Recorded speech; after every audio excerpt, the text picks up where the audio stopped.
Good morning students. Saraswati Vidyapeeth Vidyalaya की live classes में आप सभी का हार्दिक अभिनंदन एवं स्वागत है। पिछले वीडियो में हम बात कर रहे थे कि भारतीय संसद दुनिया की शक्तिशाली विधायिकाओं में से एक है, उसकी शक्तियों और कार्यों का वर्णन, जिनमें हमने पढ़ा कार्यपालिका मंत्रिमंडल पर नियंत्रण और संविधान संशोधन का कार्य, धन विधेयक पारित करना, कानून निर्माण करना आदि, इनके बारे में हमने अध्ययन किया।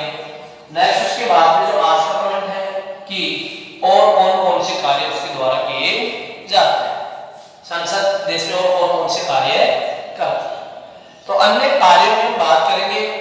संसद देश में विचार विमर्श का सबसे बड़ा मंच है। संसद देश में विचार विमर्श का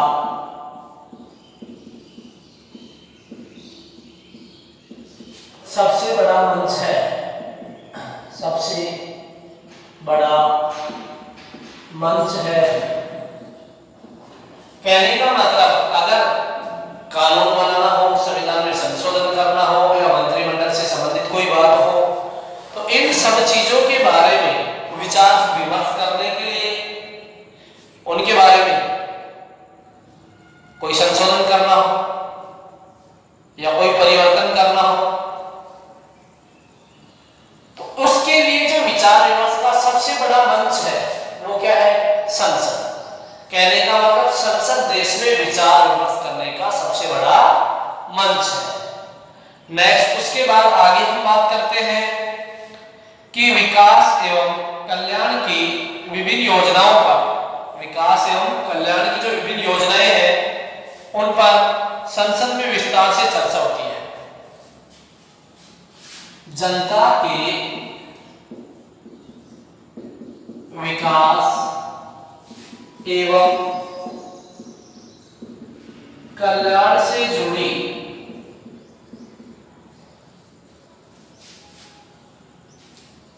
योजनाओं पर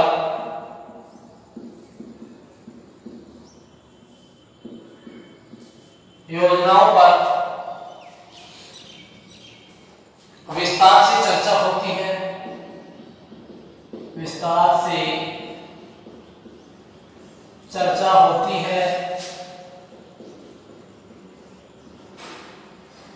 विस्तार से चर्चा होती है। संसद राष्ट्रपति और उपराष्ट्रपति आदि के निर्वाचन एवं को पद से हटाने आदि का कार्य भी करती है।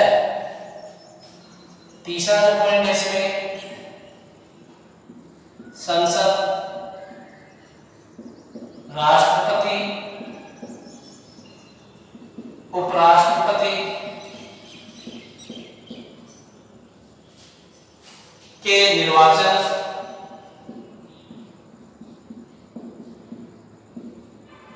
एवं उनको पद से हटाने से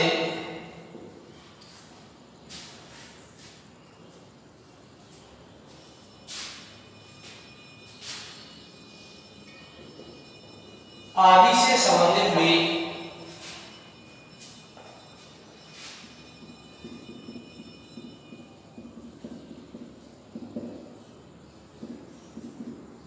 महत्वपूर्ण कार्य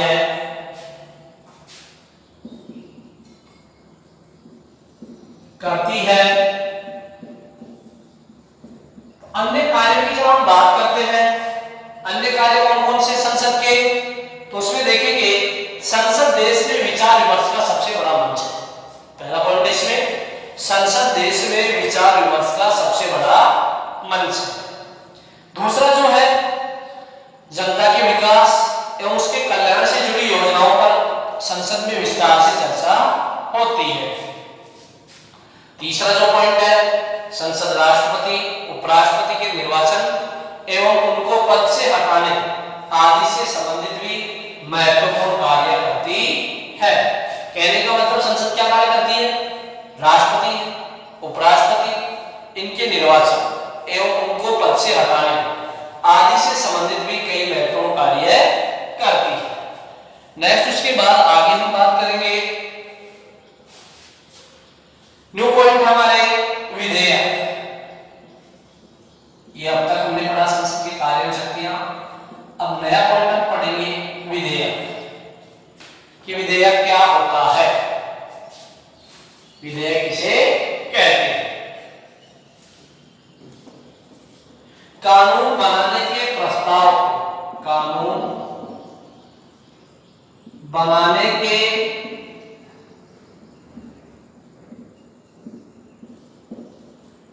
प्रस्ताव को, कानून बनाने के प्रस्ताव को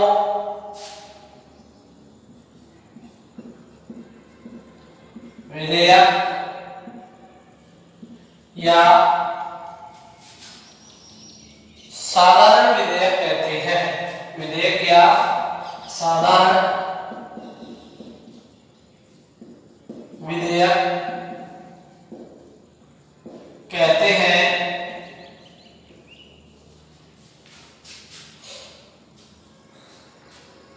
मुख्य रूप से विधेयक के प्रकार, मुख्य रूप से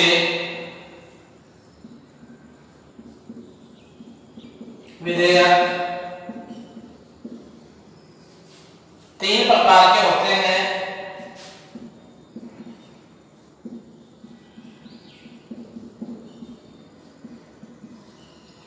मुख्य रूप से विधेयक कितने प्रकार के होते हैं?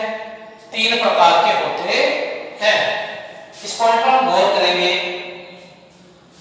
दोबारा से। विधेयक किसे कहते हैं? विधेयक किसे कहते हैं? तो इसमें देखेंगे कानून बनाने के प्रस्ताव को, कानून बनाने के प्रस्ताव को विधेयक या साधारण विधेयक कहते हैं। कानून बनाने के प्रस्ताव को विधेयक या साधारण विधेयक कहते हैं। मुख्य रूप से विधेयक कितने प्रकार के होते हैं? 3 प्रकार के। जैसे बोर्ड एग्जाम में क्वेश्चन आता है कि विधेयक किसे कहते हैं, विधेयक किसे कहते हैं, तो आपको इसमें बताना है कानून बनाने के प्रस्ताव को, कानून बनाने के प्रस्ताव को विधेयक या साधारण विधेयक कहते हैं। विधेयक या साधारण विधेयक कहते हैं। ठीक है। नेक्स्ट, अगर दूसरा क्वेश्चन होता है इसमें से अटेम्प्ट कि विधेयक कितने प्रकार के होते हैं, विधेयक कितने प्रकार के होते हैं, तो आपको आंसर बताना इसमें कि मुख्य रूप से विधेयक 3 प्रकार के होते हैं। मुख्य रूप से विधेयक कितने प्रकार के होते हैं? 3 प्रकार के होते हैं, जिसमें है एक सारणी के माध्यम से इसको समझेंगे। ये है सारणी, जिसमें फर्स्ट वे होगा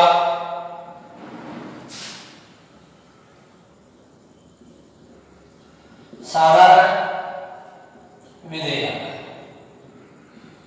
ठीक है।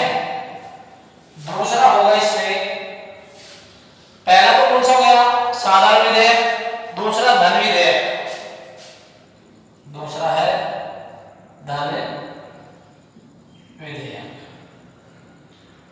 अब तीसरा जो है वो है संविधान संशोधन विधेयक। तीसरा कौन सा है? संविधान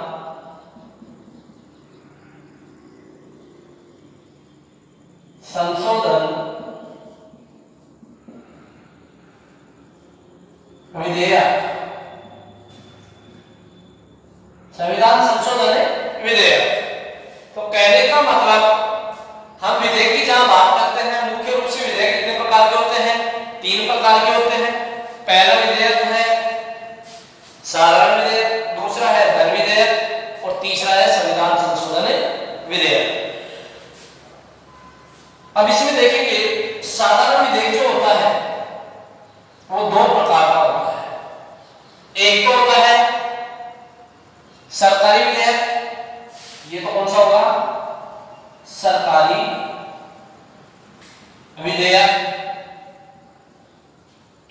और दूसरा जो है वो होगा गैर सरकारी विधेयक। कौन सा होगा?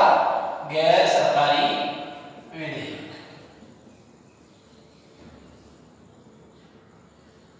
कहने का मतलब साधारण विधेयक कितने प्रकार का होता है?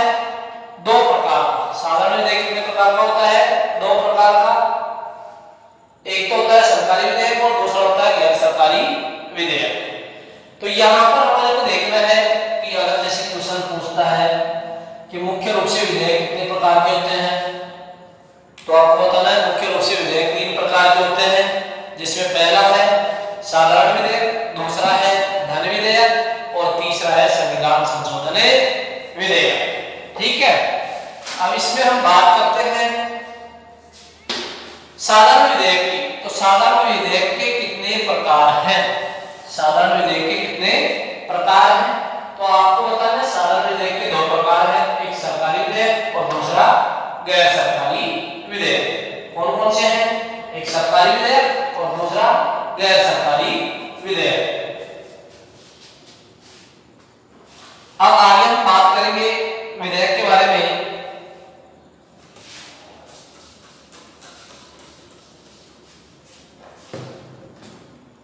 कि फर्स्ट पॉइंट है इसमें साधारण विधेयक। तो साधारण विधेयक के मैंने आपको पाठ बताई कि साधारण विधेयक 2 प्रकार का होता है। साधारण विधेयक मुख्य रूप से कितने प्रकार का होता है? 2 प्रकार का, एक सरकारी विधेयक और दूसरा गैर सरकारी विधेयक। तो कहने का मतलब सरकारी और गैर सरकारी 2 प्रकार का विधेयक हो गया। तो अब इसमें हम पढ़ेंगे पहला जो पॉइंट है हमारे वो है सरकारी विधेयक। कौन सा है? सरकारी विधेयक। सरकारी विधेयक से तात्पर्य क्या है कि मंत्रिमंडल के किसी भी सदस्य के द्वारा, मंत्रिमंडल के, सरकार या मंत्रिमंडल के सदस्यों के द्वारा, सरकार या मंत्रिमंडल के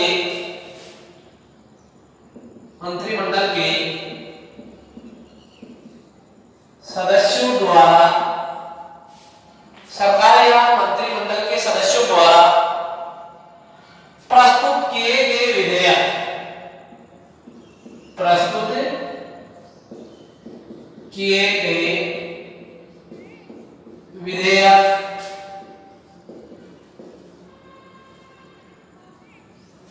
प्रस्तुत किए गए विधेयक को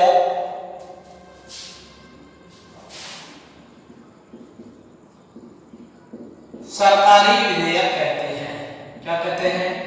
सरकारी विधेयक कहते हैं।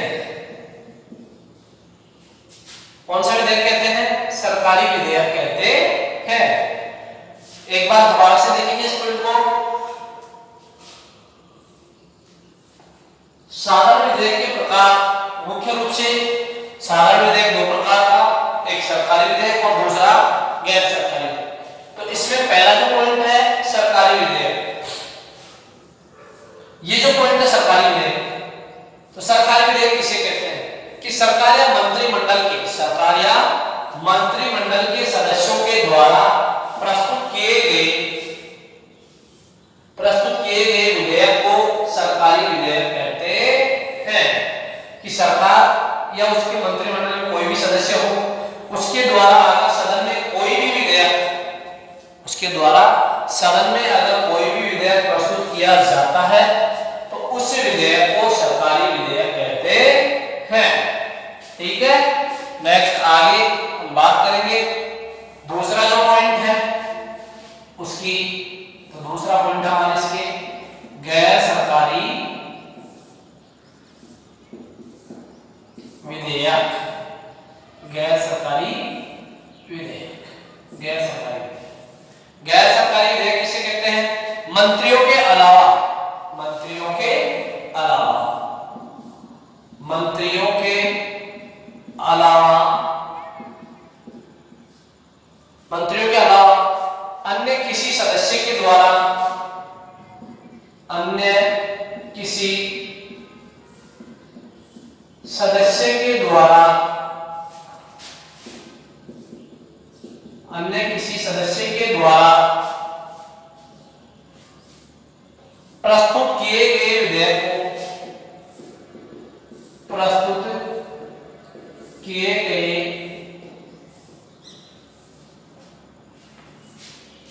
विधेयक को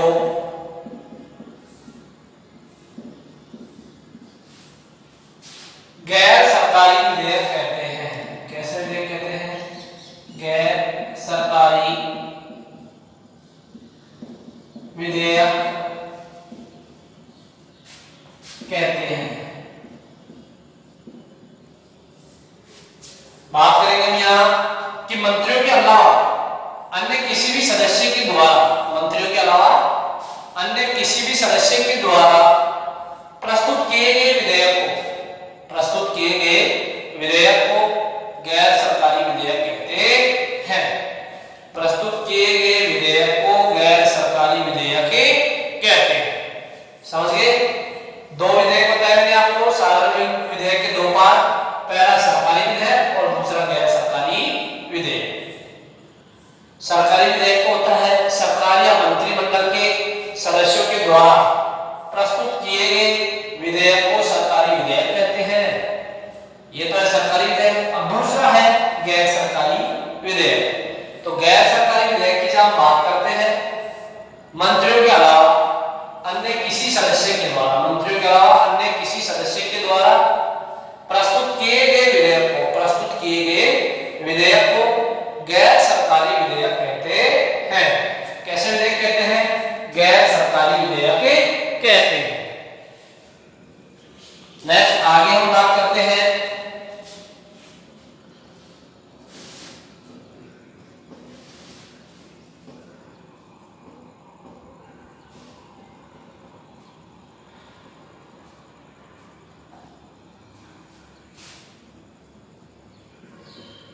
कानून निर्माण या कानून बनाने की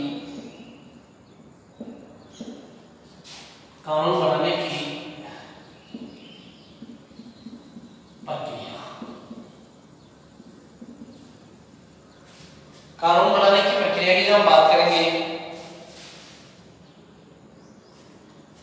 कानून बनाने के प्रस्ताव, कानून बनाने के प्रस्ताव को, कानून बनाने के प्रस्ताव को साधारण विधेयक कहते हैं।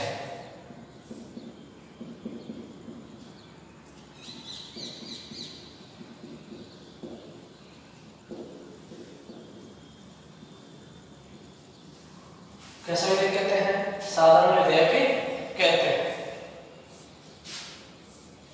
यह विधेयक संसद के किसी भी सदन में प्रस्तुत किया जा सकता है। यह विधेयक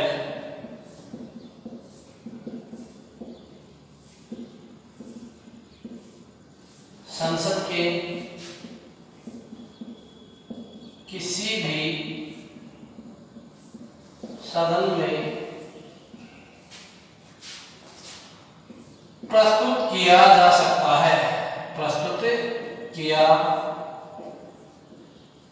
जा सकता है।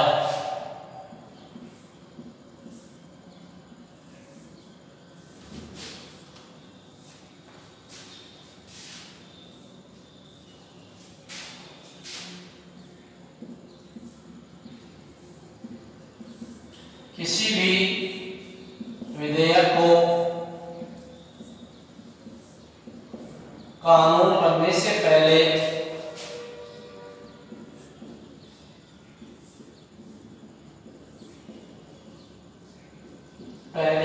निम्न प्रक्रियाओं से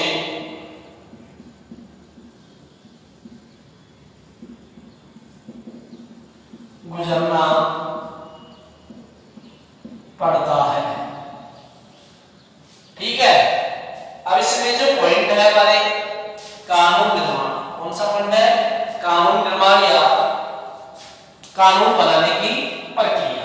कानून निर्माण या कानून बनाने की प्रक्रिया, कि कानून का निर्माण कैसे किया जाता है या कानून किस प्रकार से बनाया जाता है, इसके बारे में हम बात करेंगे। वो कानून बनाने के प्रस्ताव को, कानून बनाने के प्रस्ताव को साधारण विधेयक कहते हैं। कानून बनाने के प्रस्ताव को क्या कहते हैं? साधारण विधेयक कहते हैं। यह विधेयक संसद के किसी भी सदन में प्रस्तुत किया जा सकता है। यह विधेयक संसद के किसी भी सदन में, यह विधेयक संसद के किसी भी सदन में, चाहे वो लोकसभा हो या राज्यसभा हो, किसी भी सदन में प्रस्तुत किया जा सकता है। किसी भी विधेयक को कानून बनने से पहले, किसी भी विधेयक को कानून बनने से पहले निम्न प्रक्रियाओं से गुजरना पड़ता है। कि कोई भी विधेयक कानून तब बनता है जब उसे निम्न प्रक्रियाओं से गुजरना पड़ता है। उसमें है, पहला है विधेयक प्रथम सदन में पेश। पहला पॉइंट कौन सा है कि विधेयक को पहले प्रथम सदन में पेश किया जाता है। किस सदन में? प्रथम सदन में। कानून बनने से पहले, कानून बनने से पहले विधेयक को प्रथम सदन में पेश किया जाता है। विधेयक प्रथम सदन में पेश। पहला पॉइंट किसमें? विधेयक प्रथम सदन में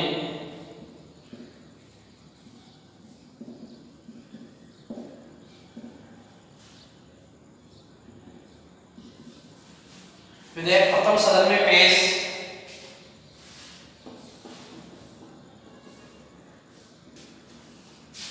विधेयक के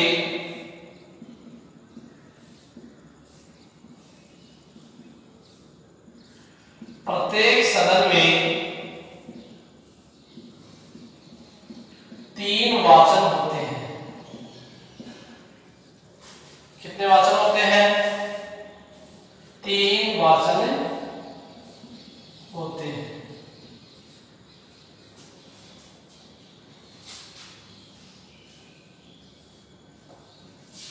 तो यहां पर हम देखेंगे विधेयक प्रथम सदन में पेश जब किया जाता है तो उस समय प्रत्येक विधेयक के सदन में कितने वाचन होते हैं? 3 वाचन, जिन्हें हम कहते हैं वाचन के प्रकार।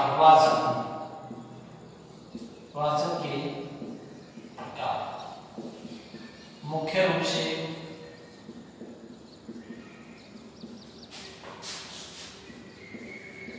3 प्रकार।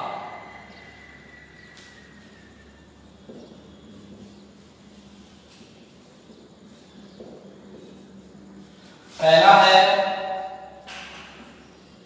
प्रथम वाचन, पहला है प्रथम वाचन। दूसरा है द्वितीय वाचन। तीसरा है तृतीय वाचन।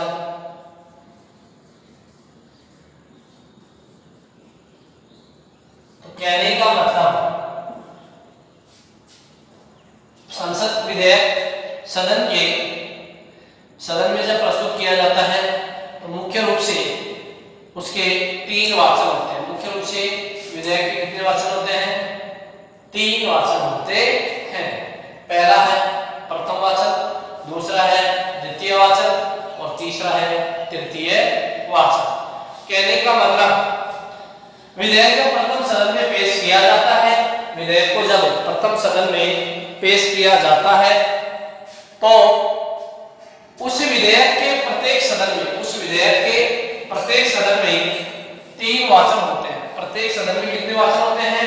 3 वाचन होते हैं, जिनमें से पहला वाचन जिसे प्रथम वाचन कहते हैं, दूसरा वाचन जिसे द्वितीय वाचन कहते हैं और तीसरा वाचन जिसे मुख्य रूप से तृतीय वाचन कहते हैं। तो कहने का मतलब हमारे जो पॉइंट चल रहा है वो है कानून निर्माण या कानून बनाने की प्रक्रिया। कि अगर हमारे देश में कोई भी नया कानून बनता है तो वो कानून जब बनकर जनता के सामने आता है उससे पहले उससे कितने चरणों से गुजरना पड़ता है। कहने का मतलब उस विधेयक को कितने चरणों से गुजरना पड़ता है और उन चरणों से गुजरने के बाद ही वह विधेयक कानून की श्रेणी में आता है। कहने का मतलब जब वह कानून बनता है तब जनता के सामने उसको पेश किया जाता है। तो कहने का मतलब हम बात कर रहे थे कानून निर्माण, कानून बनाने की प्रक्रिया। मैंने आपको बताया कानून बनाने के प्रस्ताव को साधारण विधेयक कहते हैं। कानून बनाने का जो प्रस्ताव होता है उसे क्या कहते हैं? साधारण विधेयक कहते हैं। और यह विधेयक संसद के किसी भी सदन में प्रस्तुत किया जा सकता है। और यह जो साधारण विधेयक है वह संसद के किसी भी सदन में, चाहे लोकसभा हो या राज्यसभा हो, दोनों में से किसी भी सदन में उसको प्रस्तुत किया जा सकता है। किसी भी विधेयक को कानून बनने से पहले निम्न प्रक्रियाओं से गुजरना पड़ता है। कोई भी विधेयक हो उसे कानून बनने से पहले निम्न प्रक्रियाओं से गुजरना पड़ता है, जिसमें पहला पॉइंट हमारे विधेयक प्रथम सदन में पेश। पहला पॉइंट कौन सा है? विधेयक प्रथम सदन में पेश। अब इसमें देखेंगे विधेयक को जब प्रथम सदन में पेश किया जाता है तो विधेयक सदन में प्रस्तुत होते हैं। कहने का मतलब विधेयक के प्रत्येक सदन में कितने वाचन होते हैं? 3 वाचन। प्रत्येक विधेयक के सदन में कितने वाचन होते हैं? 3 वाचन होते हैं। पहला जो वाचन है इसे हम कहते हैं प्रथम वाचन। पहला जो वाचन है इसे हम क्या कहते हैं? प्रथम वाचन। दूसरा जो वाचन है इसे हम कहते हैं द्वितीय वाचन। और तीसरा जो वाचन होता है इसे हम कहते हैं तृतीय वाचन। तो कहने का मतलब विधेयक को प्रत्येक सदन में, मतलब किसी भी विधेयक के प्रत्येक सदन में 3 वाचन होते हैं। ठीक है। अब इसमें है जो पहला है प्रथम वाचन। पहला पॉइंट कौन सा है? प्रथम वाचन।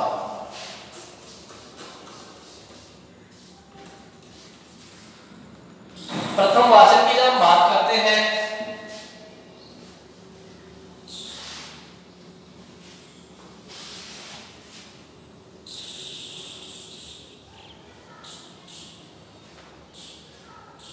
तीन वाचन मैंने भी आपको बताए, उनमें से पहला है प्रथम वाचन। पहला कौन सा है? प्रथम वाचन। प्रथम वाचन सदन में नियत समय पर संबंधित सदस्य खड़े होकर सदन में नियत समय पर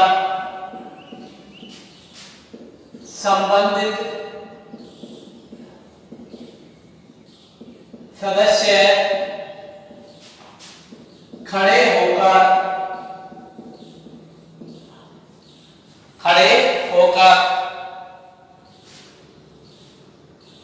विधेयक को पेश करने की अनुमति देता है।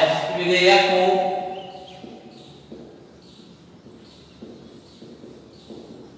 पेश करने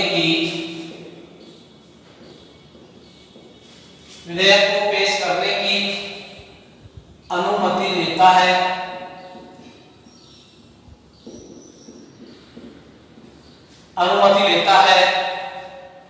और आमतौर पर अनुमति से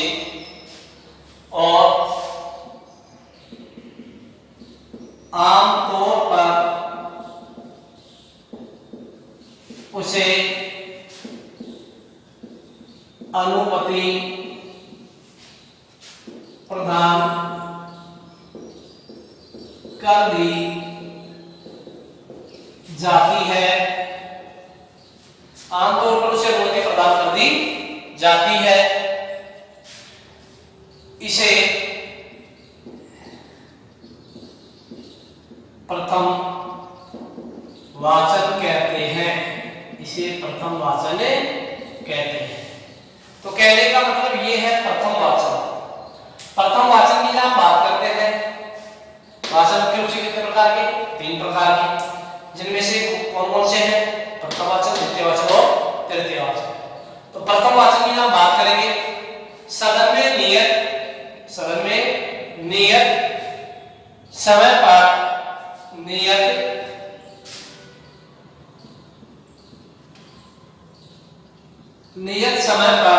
संबंधित सदस्य खड़े होकर विधेयक को पेश करने की अनुमति देता है। इससे जो सदन का अध्यक्ष होता है उससे, और आमतौर पर उसे अनुमति भी प्रदान कर दी जाती है। इसे प्रथम वाचन कहते हैं। एक बार दोबारा से देखेंगे, प्रथम वाचन। प्रथम वाचन क्या होता है कि सदन में नियत समय पर, मतलब सदन में एक निश्चित समय पर उससे संबंधित, विधेयक से संबंधित सदस्य खड़े होकर, उस विधेयक से संबंधित जो सदस्य होते हैं वो खड़े होकर सदन के अध्यक्ष के सम्मुख, सदन के अध्यक्ष के सम्मुख उस विधेयक को पेश करने की अनुमति लेता है कि मैं इस विधेयक को पेश करना चाहता हूं, तो अध्यक्ष बोले मुझे इस विधेयक को पेश करने की अनुमति प्रदान की जाए, तो उस पर आम तौर पर उसे अनुमति प्रदान कर दी जाती है और इसे ही प्रथम वाचन कहते हैं। कहने का मतलब प्रथम वाचन से तात्पर्य है कि सदन में नियत समय पर संबंधित सदस्य खड़े होकर विधेयक को पेश करने की अनुमति लेता है और आम तौर पर उसे जो सदन का अध्यक्ष होता है उसके द्वारा उसे अनुमति प्रदान कर दी जाती है और इसे ही प्रथम वाचन कहते हैं। अब इसके बाद में दो वाचन बचे, एक तो द्वितीय वाचन और एक तृतीय वाचन, जिनके बारे में हम नेक्स्ट जो वीडियो होगा हमारा उसमें हम अध्ययन करेंगे। धन्यवाद।